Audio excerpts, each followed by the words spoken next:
마당을 나온 암탉, 황성미 장편동화, 사계절. 잎삭은 난용종 암탉이다. 알을 얻기 위해 기르는 암탉이라는 말이다. 잎삭은 양계장에 들어온 뒤부터 알만 낳으며 1년 넘게 살아왔다. 돌아다니거나 날개를 푸덕거릴 수 없고 알도 품을 수 없는 철망 속에서 나가본 일이 없었다. 알을 품어서 병아리의 탄생을 보는 것. 잎삭은 이 소망을 한시도 잊은 적이 없었다. 하지만 알이 굴러 내려가도록 앞으로 기울어진 데다 알과 암탉 사이가 가로막힌 철망 속에서는 어림없는 일이었다. 잎삭은 잎삭이라는 뜻을 가진 이름보다 더 좋은 이름은 세상에 또 없을 거라고 믿었다.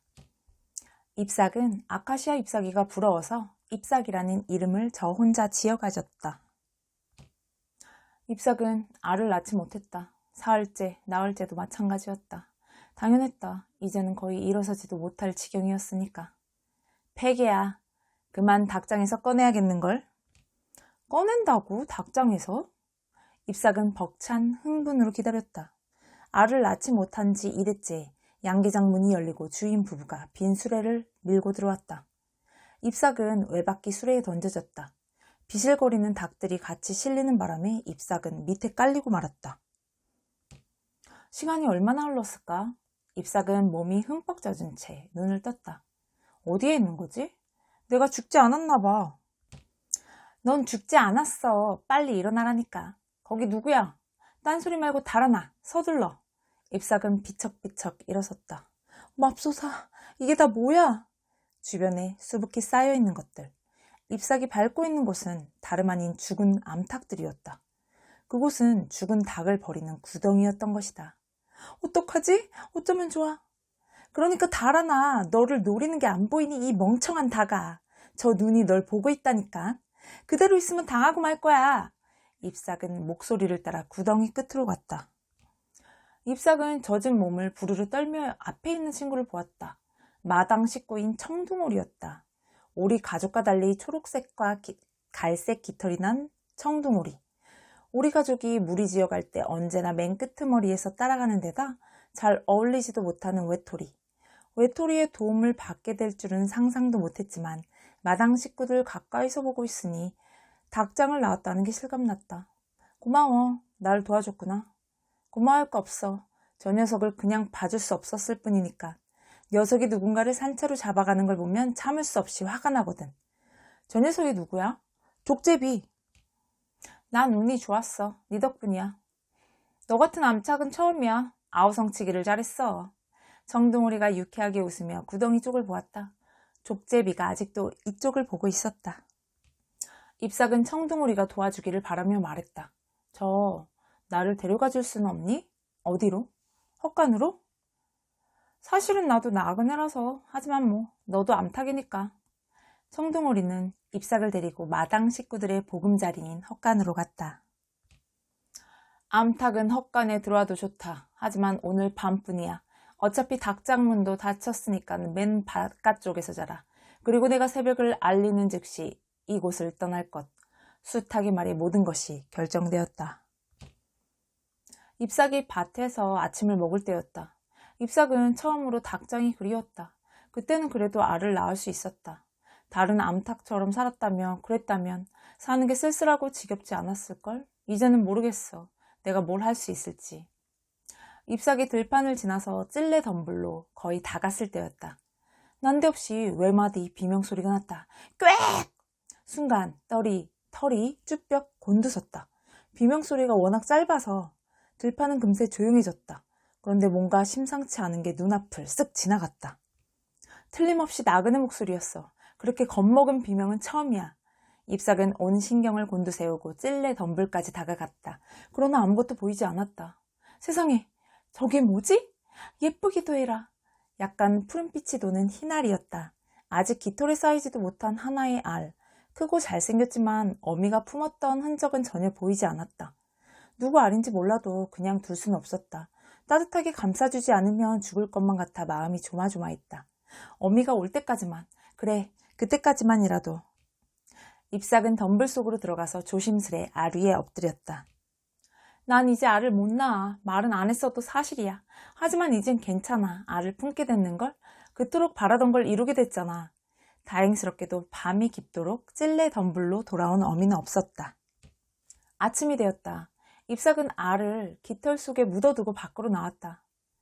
잎삭은 알을 더 따뜻하게 해줄 건부를 찾아 물었다. 그런데 뒤에서 기척이 났다. 세상에, 거기에 청둥오리가 서 있는 게 아닌가? 지치고 슬퍼 보이는 얼굴로 청둥오리가 잎삭을 뚫어져라 쳐다보고 있었다. 나그네 표정이 왜 저렇게 어두울까? 뽀얀 오리는 왜 옆에 없을까? 청둥오리는 날이 새도록 찔레 덤불 곁을 떠나지 않았다. 저수지 쪽에서 물 한 개에 쌓인 해가 솟을 무렵 청둥오리는 다른 오리들처럼 저수지로 갔다. 그리고 얼마쯤 있다가 다시 왔는데 부리에 물고기 한 마리가 물려 있었다. 청둥오리는 날마다 물고기를 물어왔다. 덕분에 잎삭은 배를 고을지 않고 알을 품을 수 있었다. 아가야, 나그네는 가끔 산등성이까지 올라가서 먼 곳을 본단다. 무엇을 보는 걸까? 저수지보다 더 먼 곳을 보는 것 같아. 청둥오리는 달빛이 환한 밤에 주로 날개를 펴고 뛰어다녔다. 나그네가 점점 이상해지고 있어. 도대체 왜 저런담? 알이 깰 때까지, 어쩌면 금은달이 뜰 때까지만 청둥오리가 혼잣말처럼 중얼거렸다.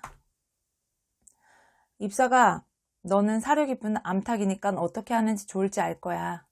알을 깨면 여기를 떠나. 그리고 저수지로 가는 거야. 마당으로 가지 말고 달이 기울었듯이지. 족제비의 배도 비었다는 걸 잊지 마. 밤이 되었다. 잎삭은 청둥오리가 잠들어서 불안했다. 전처럼 춤이라도 추고 소리를 질러댄다면 덜 무서울 것 같았다. 그러자 문득 생각났다. 설마 족제비 때문에? 나그네가 밤마다 소란 피운 게 족제비 때문이었을까? 겁주려고? 어쩌면 그랬을지도 몰라. 맞아. 그랬던 것 같아. 잎삭은 더욱 불안했고 정신이 말짱해졌다. 나그네야, 일어나. 사방이 고요했고 차츰 졸음이 몰려왔다. 까무룩 잠이 들었다. 아주 잠깐 졸았을 것이다. 꽥! 눈이 번쩍 뜨였다. 청둥오리의 비명이었다. 잎삭은 벌떡 일어나 뛰어나갔다. 족제비가 청둥오리를 문 채 잎삭을 노려보았다. 잎삭은 멈칫했다. 잎삭은 부들부들 떨면서 비참한 광경을 지켜봐야만 했다. 친구가 죽어가는 광경을, 축 늘어진 채 물려가는 모습을. 족제비는 어둠 속으로 사라졌고 숲과 들판은 너무나 금방 조용해졌다. 잎삭은 울음을 참을 수가 없었다.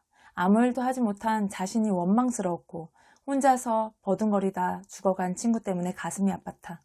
족제비의 눈초리는 생각할수록 두려웠다. 청둥오리 덕분에 몰랐을 뿐 이곳도 안전한 보금자리는 아니었다. 족제비 때문에 밤마다 깨어 있었던 거야. 나를 위해서. 내 알을 지키려고. 전처럼 깨어 있을 것이지. 소리라도 지를 것이지. 가엾게도 나그네는 지칠 대로 지쳤던 거야. 아침이 되었다. 잎삭은 눈을 의심했다. 하지만 눈앞에 일은 상상이 아니었다. 찔레 덤불 속에서 아기가 아장아장 걸어 나오지 않는가? 혼자서 알을 깨고 어느새 털까지 보송보송해진 기특한 것이 까만 눈을 빛내며 잎삭을 바라보고 있었다. 오, 세상에. 이건 정말 꿈 같았다. 잎삭은 달려가서 날개를 펴고 아기를 감싸 안았다. 작지만 따뜻한 온기를 가진 진짜 아기였다. 잎삭은 서둘러 마당으로 갔다. 알이 깨면 보금자리를 떠나라던 청둥오리의 말은 허튼 게 아니었다. 아기를 족제비로부터 보호하라는 뜻이었으니까. 어디 새끼를 좀 보자. 오리 새끼를 좀 보자니까. 수탉이 목 깃털을 곤두세우고 성질을 부렸다. 여러 가지 일들이 빠르게 머릿속을 스쳐갔다. 찔레 덤불 속의 알, 청둥오리, 먹이, 비명소리, 족제비, 연한 갈색 깃털. 오리 새끼라고? 그러고 보니 아기의 발가락이 죄다 붙어있던 게 생각났다. 찔레 덤불로 처음 가던 날 비명을 들었어. 나그네의 비명이라고 생각했지만 어쩌면 그건 뽀얀 오리의 비명이었는지도 몰라. 그랬을 거야. 그러니까 거기에 알이 있었고 나그네가 찾아왔지. 내가 뽀얀 오리가 낳은 알을 품었던 거야. 그리고 청둥오리는 알고 있었어. 알이 언제쯤 깬다는 것도 자기가 죽을 거라는 사실도 전부 다.